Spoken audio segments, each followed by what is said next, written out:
The sting of the slap, a physical manifestation of years of emotional expectation, is the electrifying, tragic opening to Natasha Bennett's story.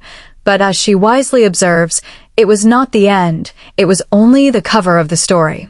The true narrative unfolds in the silent, suffocating spaces of unspoken rules, where familial duty becomes a tool of exploitation and love is conditional on convenience.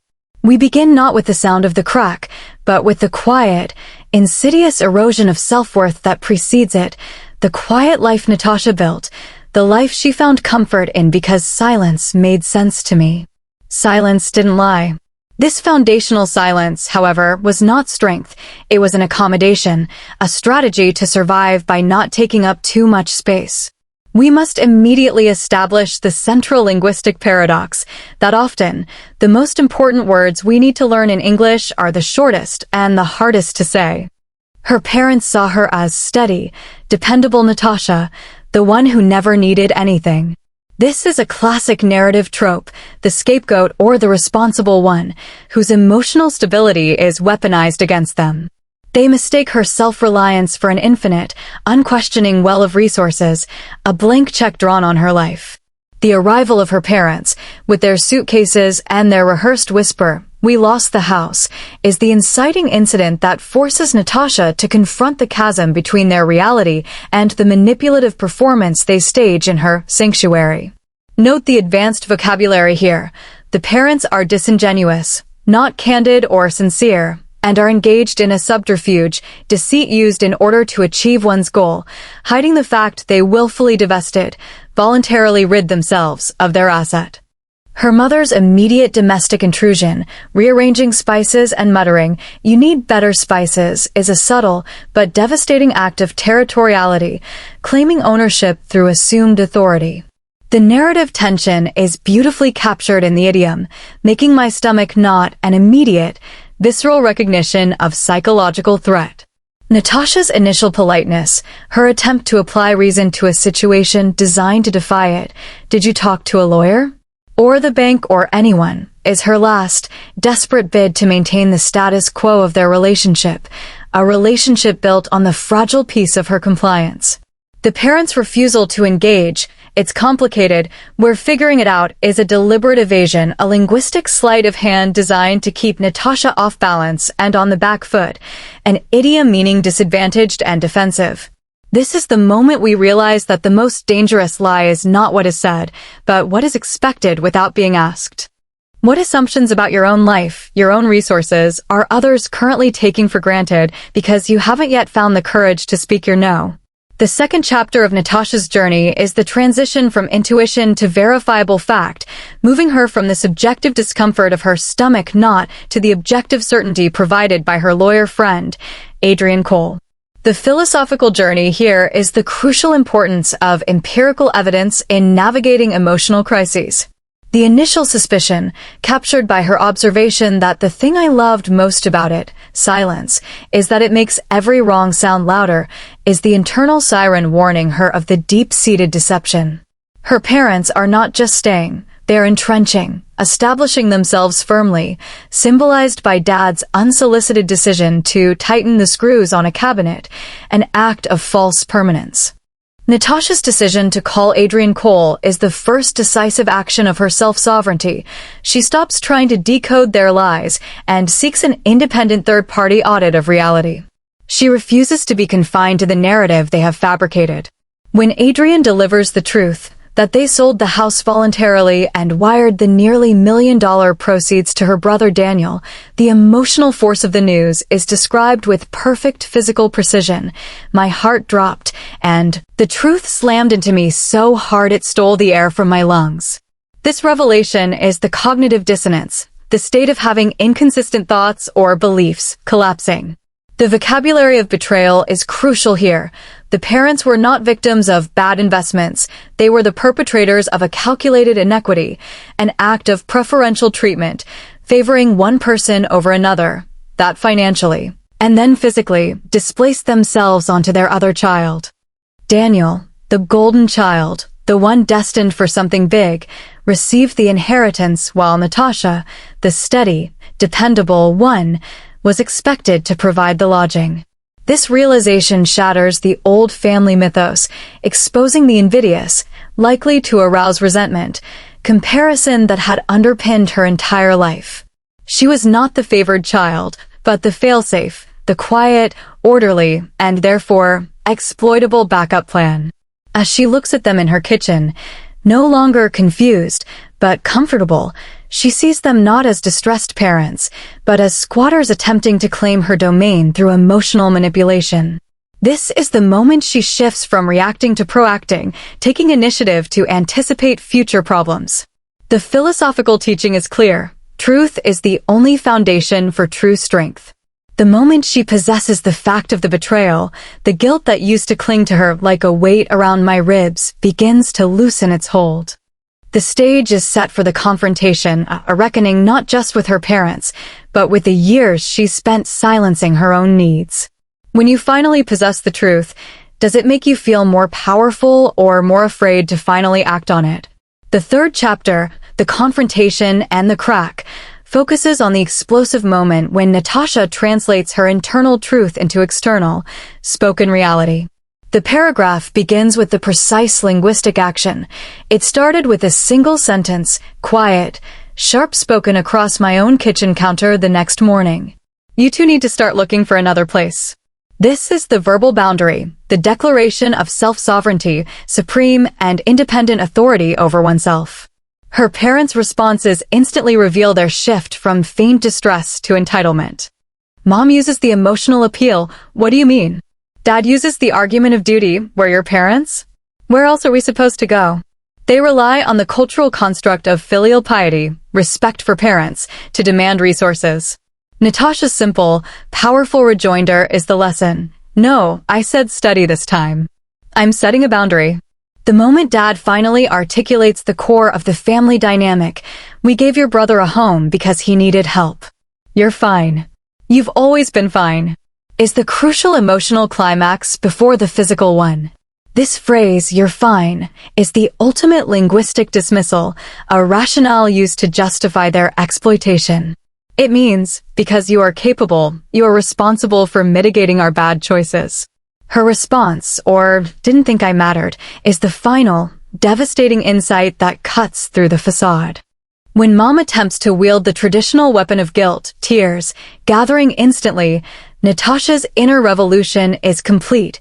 The guilt didn't land this time. She has developed an immunity to their manipulations. The confrontation escalates to the point where Dad attempts to exert physical dominance, demanding she retract her demand. Say that again. Her simple, one-word response, no, is the single most important word in the script, the word that both causes the slap and liberates her.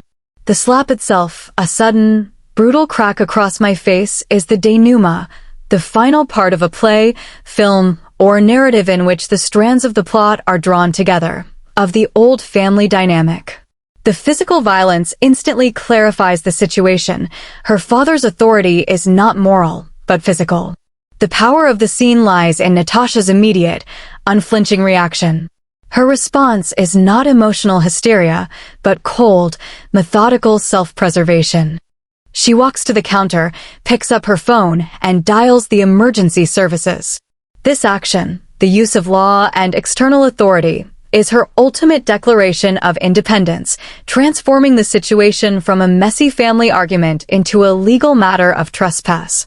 She refuses to allow the slap to be just a mistake or a temporary loss of control.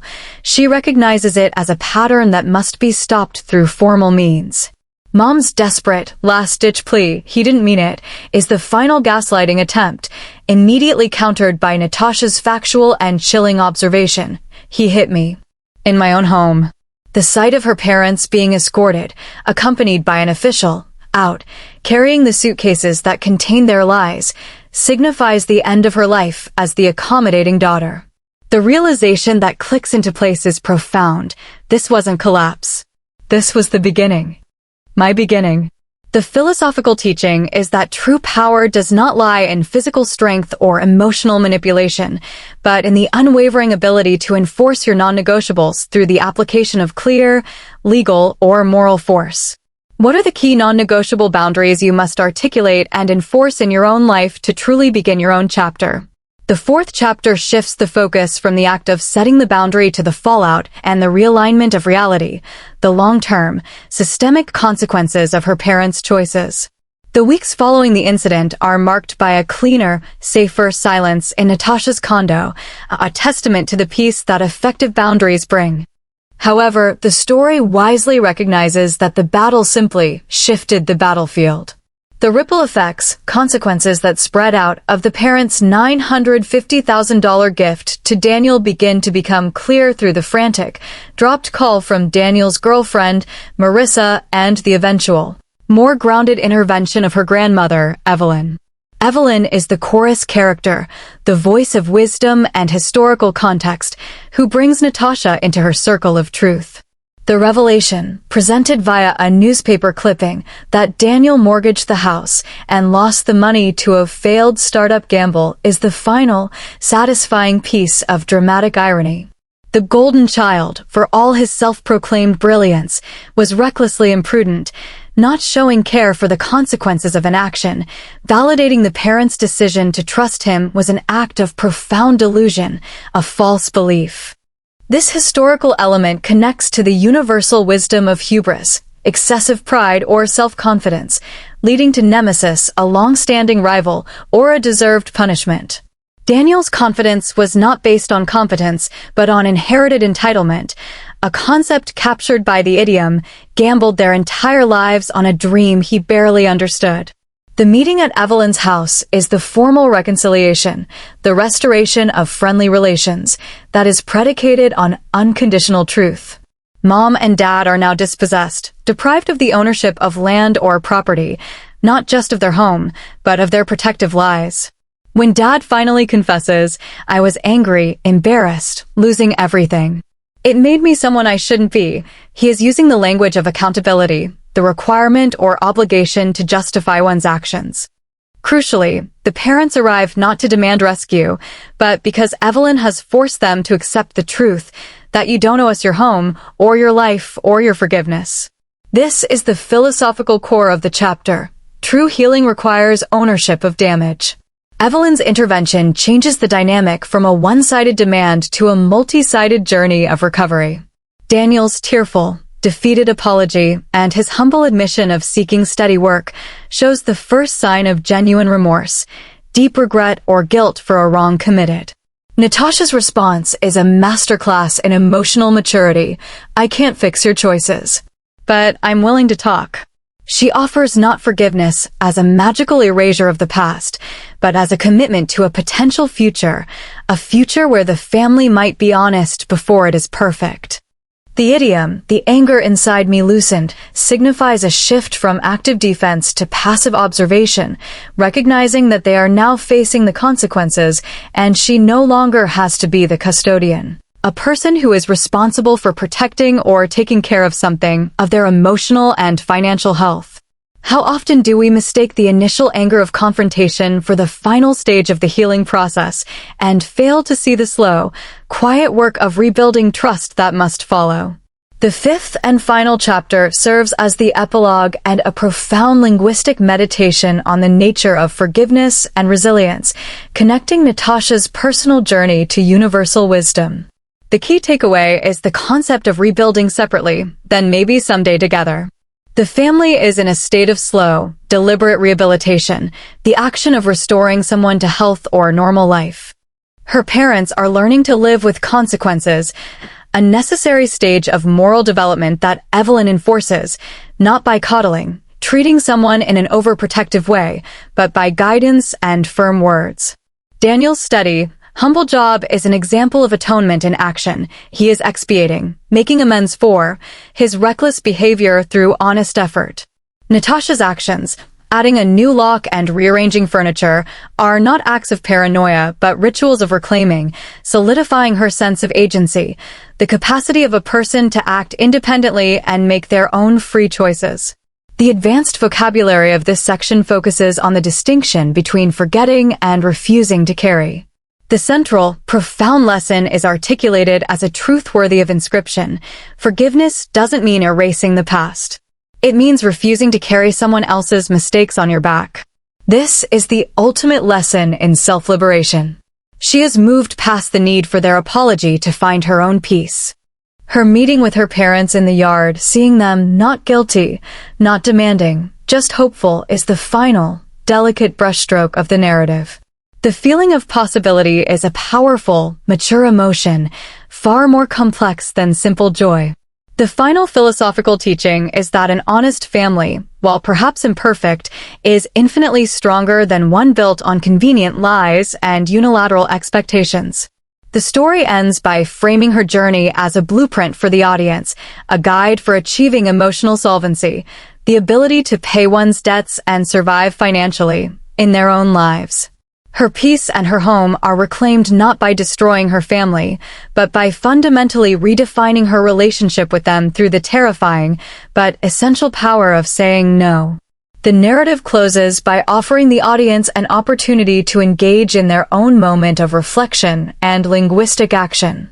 In what areas of your life are you still carrying the emotional or financial weight of someone else's mistake? And what small step can you take today to gently, but firmly, put that burden down?